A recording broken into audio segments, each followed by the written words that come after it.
We were talking about the Lyricist Lounge, like, where you would go and showcase your skills, and everybody, Mose, M, and Biggie and everything. Then there was in 2000, there was a show on MTV called the Lyricist Lounge Show. So, like, how did that start? That actually started from a freestyle that I did. Okay. Yeah, so during the recording of the Lyricist Lounge album 1, all the MCs that's pretty much on that album, we were all in a studio. There's this picture out there where you can probably find it. It's with us in the studio, Firehouse Studio. You'll see it's probably like 30 people in that picture. We were all in one room waiting to do a rhyme. And my boy Wise Guy and Gaston, they usually have a camera and a radio waiting for us to start rhyming. They're like, playing. They catching all that footage.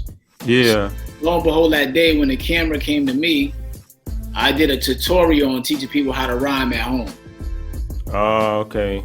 So then I started doing that in the camera and making pretend the wall was the board, teaching you how to write a rhyme. Yeah. Other MCs in the room started asking me questions in rhyme. Asking me questions. That seemed like a skit too. Right. Yeah. I responded to them in rhyme. Yeah. And that tape became so popular, it's actually dubbed, they call it The Professor. So that tape became popular. And I remember they was like, man, this could be a TV show. And I'd be honest with you, I was like, yeah, all right, whatever. Hit me when it can be. So then a guy named Jake Septimus wound up presenting it. I guess he had some in with some TV people at MTV or whatever the case may be. And he got us a pilot audition.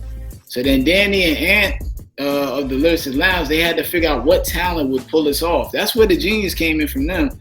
It was like, well, we got to get words, keywords. Then they said we need to get Master Fool because his energy. His energy. And then we need power. And they put us together. We flew out to LA. We did the audition. We wrote this skit about going to court. Did it at the House of Blues in some like secret room they have. And then we did that on a Friday, got called back Monday, and then the rest is, as they say, history. We had 2 seasons. We had 2 seasons, so it was real dope. I know that there was also like not just like you, Master Fool, and Power, but there were also like people like Tracy Ellis Ross and stuff on the show, and like people that were like kind of more like in the acting world. I think the lady Heather McDonald. So like who wrote the rhymes on the show for like everybody? Like we wrote the rhymes for the rappers that came on too. So we wrote a majority of everything together. Me, Master Fool, Def Jeff, Power, AL, he wrote a few things. Punch was there at some time. Everybody. Thurston wrote his own. But we wrote like the rhyme for Snoop on there. We wrote CeeLo's whole verse. We wrote Big Boy's verse on there, and we wrote one. I forgot which one it was. Crazy Bone verse from Bone Thugs Harmony. I mean, we wrote stuff that you wouldn't think we probably wrote it because we wrote it in their voice. Yeah. So if you watch the skit with Big Boy, and then I think it's Crazy Bone on there. He comes on and he's like, speed double time rhyming, and then we gotta go on like a yeah, that one was dope. Yeah. Nah, but we wrote that. I wouldn't even have known that. I would have just automatically assumed that the rappers wrote their own verse. Like only person that really wanted to write their own rhyme was MC Lyte wrote hers. And Slick Rick wrote some of his, if not all of his. The things that we did do is like Snoop changed. I want the Sega Genesis. I want the Sega with the. I want the Dreamcast with the controller. He said, "I want the Dreamcast with the blue controller." Like, obviously blue because of yeah. But he was like, man, who wrote this? He can't. That's one of the main things that who wrote this? And we was like, us, So That was that, and Killed then his freestyle though when on the end. yeah, he murdered it. Legendary. That was a legendary part of the show. That. And he probably couldn't wait to that ending. To do that. That was part. That was mostly everybody at home part. They couldn't wait to the end of the show for that. That was awesome. And like, so for the people that were actors and stuff, was it hard getting them to get into like rapping for their skits and stuff, like doing their parts? Yeah, they would only rap when it was our skit. So like they had to try to figure out where they fit a line in. I mean, that was something so new at that time. A lot of the actors were scared because it was like they didn't want to mess up the time. They didn't want to look corny, trying to down, but then we would just find like one line for them. We wouldn't push it overboard. We would be like, because they wanted to show more of a, chemistry with the cast. So we did an elevator skit.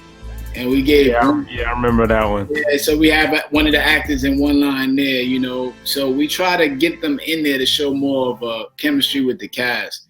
But they definitely were nervous, and it was new for everybody. Yeah, but it came out really dope. I think that it was really authentic. You know what I'm saying? Like a lot of times when something gets of hip hop gets converted to being on primetime TV, sometimes they make it corny. But I never felt like it was like that. It was really dope how y'all did it. I keep it 100.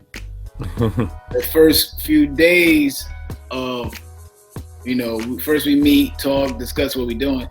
I would say that first few bars of rhymes we were trying to come up with. Our first skit that we wrote was the heist, the bank heist. Oh, okay, yeah. Over that Quiet Storm beat. And they got some on YouTube. They got this stuff. I was looking back at it not too long ago.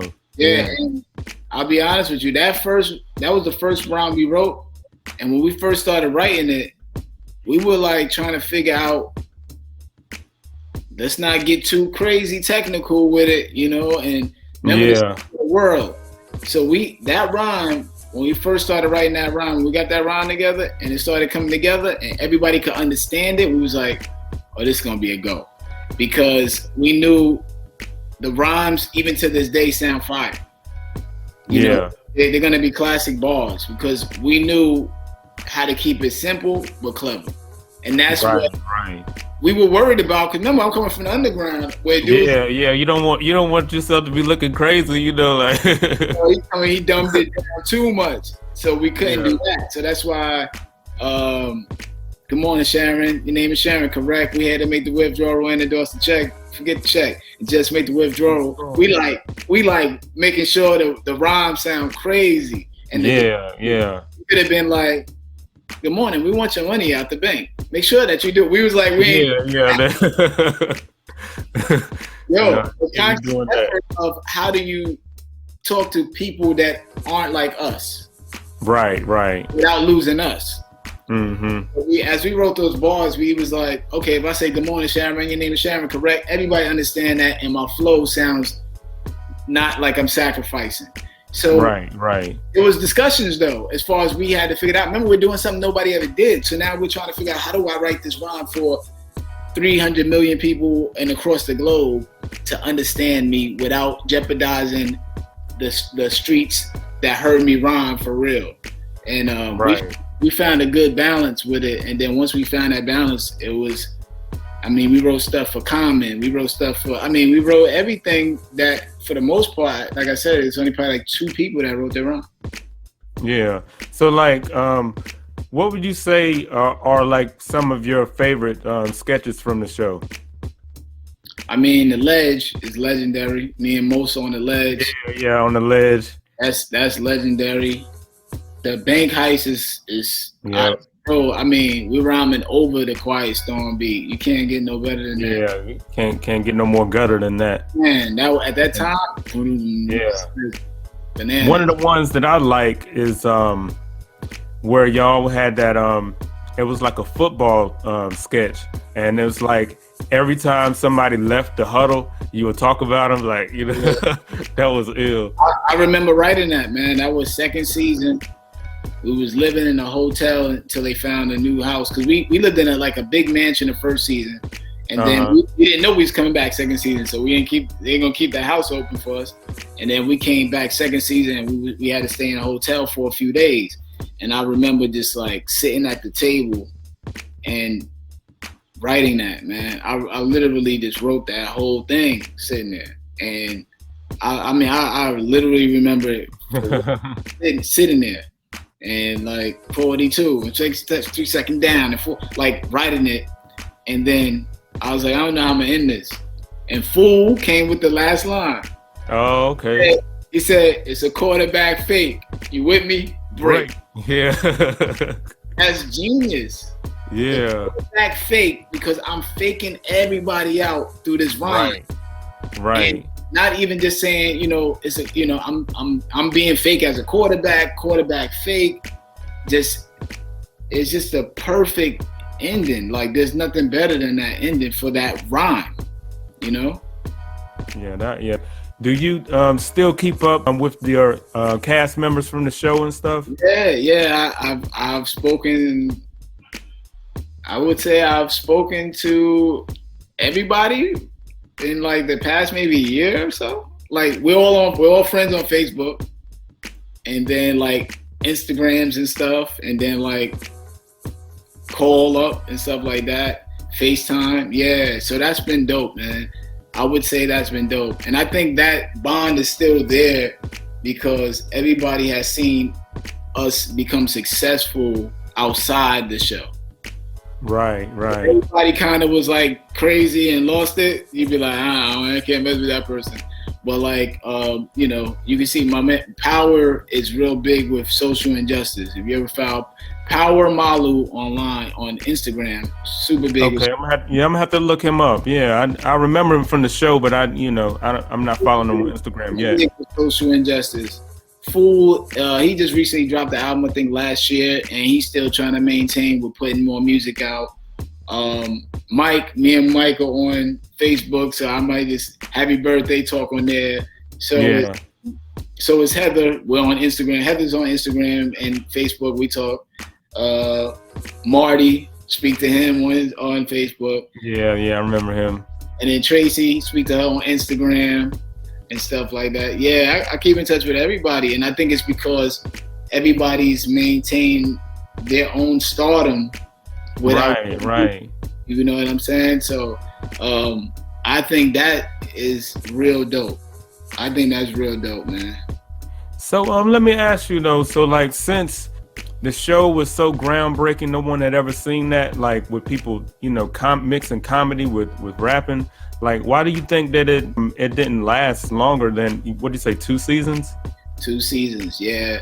The second season was very tumultuous based on we didn't have the right director. We had they switched out our director, and at that point we had a director that really didn't care about the music and the rap part. It was a little tension on there, right? So like we go from the first director that was like, if you mess up on a bar, we gotta redo that bar. The second director is just kind of listening, has no rhythm, no idea what it should be, what it shouldn't be. From what I recall, I believe it was like we had gotten like Tom Green staff, which didn't care nothing about hip hop. Our first staff was straight. Everybody to the T was hip hop based background. Then the next one was just like, yeah, I worked on this. And they came in with an attitude of, I worked on this show, I know what I'm doing, and didn't want to hear what we were saying, how to do it. Yeah, because they came from something that before, and they're like, people have their pride, so it was a little bit of that. But I think, hey man, I look at it as 2 seasons, man. Some people don't get 2 seasons. Some people don't even get 2 seasons. It's dope, man. It was a really dope show. So when I enjoyed it. I wish, of course, it was 8, 10, of course. But even to say we went 2, I feel some validation in the fact to make it a 2, man. Right.